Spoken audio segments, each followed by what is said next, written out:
السلام علیکم۔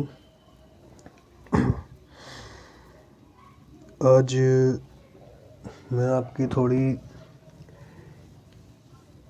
لوگوں کی مس انڈرسٹینڈنگ کلیئر کرنا چاہ رہا ہوں، جو لوگوں کی اس لائن کو لے کر ہوتی ہے، اس کام کو لے کر ہوتی ہے۔ طرح طرح کے سوال ہیں، طرح طرح کی باتیں لوگوں کے دماغوں میں آتی ہیں۔ ایک تو یہ ہے کہ بھائی اللہ پر یقین رکھو، ان سب لوگوں سے دور رہو، اور یہ سب شرک ہے اور یہ سب چیزیں نہیں ہوتی، ایسا کچھ نہیں ہوتا۔ بہت ساری باتیں لوگوں کے دماغوں میں آتی ہیں اور بہت سے لوگ اس چیز کو بہت غلط کہتے ہیں، بہت غلط مانتے ہیں، بہت گندا سمجھتے ہیں۔ تو میں ان لوگوں سے کہنا چاہوں گا، وہ غلط نہیں ہے، وہ اپنی جگہ صحیح ہیں، لیکن غلط ان کا یقین ہے۔ غلط وہ نہیں ہے، غلط ان کا یقین ہے۔ اگر اللہ کی ذات سے ہونے کا یقین ہے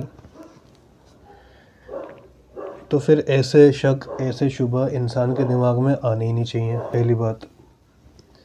چلو کسی اس کے اندر اللہ کی ذات سے ہونے کا یقین ہے ہی نہیں یا کم ہے، تو یہ بہتر ہے کہ اس بات کو اگر وہ ہضم نہیں کر پا رہا کہ یہ جو لوگ ہوتے ہیں یہ کام کیسے کر دیتے ہیں، تو ان کو تھوڑا سا اس کی گہرائی کو جانے، عالموں سے، اماموں سے مشورہ کرے، اس کی گہرائی کو سمجھے، اس کو پوچھے، اس کو سمجھے کہ یہ کس طریقے سے ہوتا ہے، کیا ہوتا ہے، اس کا نظام کیا ہے۔ تو اس میں دیکھو یہ ہوتا ہے کہ انسان کا یقین ہوتا ہے اس میں سب سے اہم، کہ انسان کس چیز پر یقین کر کے کیا کام کر رہا ہے۔ اللہ نے جو دنیا بنائی ہے، جو نظام چلایا ہے اللہ نے، یہ سب سبب سے چل رہا ہے۔ جیسے انسان کی پیاس پانی سے بجھتی ہے، بھوک کھانے سے بجھتی ہے، تو یہ کیا ہے؟ یہ سبب ہے کہ اللہ نے جو سبب ڈالے ہیں، ان سبب میں کھانے کو کھانے سے بھوک ختم ہوگی، پانی کو پینے سے پیاس بجھے گی، اور جو بھی چیزیں ہیں، جو بھی سبب ہے۔ تو اگر مسلمان اس بات کا یقین کر رہا ہے کہ نہیں، یہ جو پیاس بجھے گی یہ پانی سے ہی بجھے گی، اور یہ جو میری بھوک مٹے گی یہ کھانے سے ہی مٹے گی، تو وہ یہاں پر جو ہے، یہاں بھی وہ شرک کے دائرے میں ہے۔ یہاں بھی جو وہ آ رہا ہے، یہ جو باتیں بول رہا ہے، تو یہ بھی وہ شرک میں ہی بول رہا ہے، کیونکہ کوئی بھی ایسا کھانا، کوئی بھی ایسا پانی اس چیز پر قادر نہیں ہے کہ انسان کی بھوک اور پیاس کو مٹا سکے۔ یہ اللہ کی صفات ہے، یہ اللہ کے حکم سے ہو رہا ہے۔ اگر اللہ چاہے تو بغیر پانی کے بھی کسی کی پیاس بجھا دے، اور اگر اللہ چاہے تو بغیر کھانے کے بھی کسی کی بھوک مٹا دے۔ اگر اللہ چاہے تو بغیر نیند کی بھی بغیر سلائے کسی کی نیند پوری کر دے۔ اللہ پاک ہر چیز پر قادر ہے، اس میں کوئی شک نہیں ہے۔ لیکن جو لوگ اس بات کو بولتے ہیں، تو یہ ان کا ذہنیت ہے، ان کا یقین ہے، جس کو وہ درست بھی نہیں کرنا چاہتے، اور اس کو اور بگاڑتے رہتے ہیں۔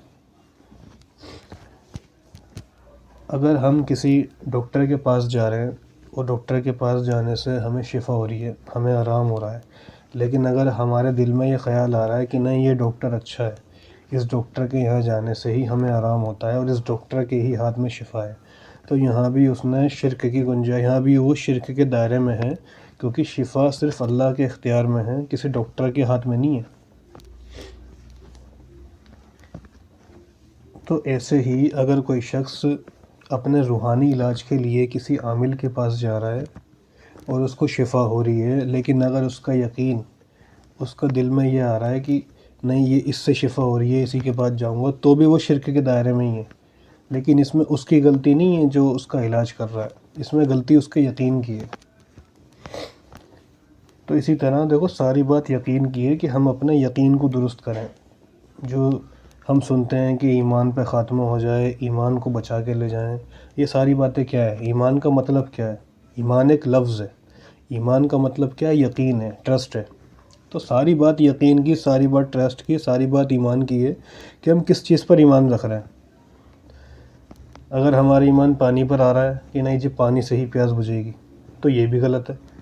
ہمارا ایمان صرف اللہ کے حکم پر ہو کہ اللہ کے حکم سے ہی کام ہوگا، لیکن اللہ نے جو دنیا بنائی ہے، جو نظام چلایا ہے، وہ سبب سے چل رہا ہے، تو سبب میں اختیار کروں گا لیکن میں یقین نہیں کروں گا۔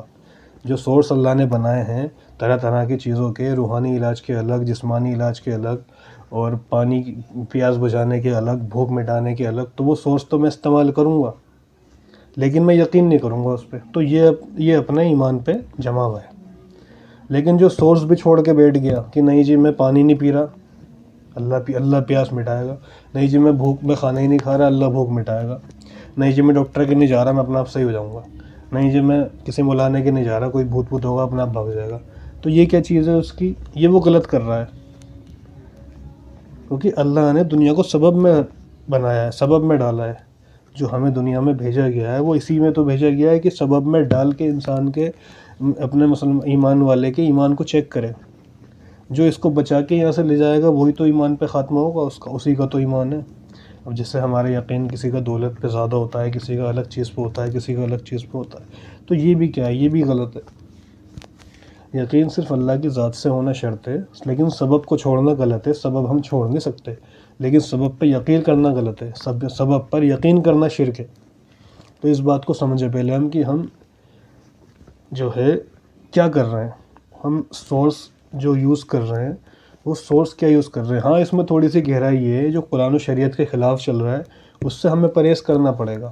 کوئی مولانا، کوئی عامل اگر قرآن و شریعت کے خلاف کام کر رہا ہے تو ہمیں اس سے گریز کرنا پڑے گا، اس سے ہمیں پرہیز کرنا پڑے گا، کیونکہ وہ اللہ کے جو ہے حکم کے خلاف ہے۔ لیکن جو سنت و شریعت کے خلاف کام ہی نہیں کر رہا اور ہم اس کو کہہ رہے ہیں کہ نہیں وہ شرک کر رہا ہے، تو وہ خود غلط ہے۔ اللہ کے یہاں اس کی پکڑ ہونے کی گنجائش ہے کہ اللہ کے یہاں اس کی پکڑ ہو سکتی ہے۔ ٹھیک ہے، السلام علیکم۔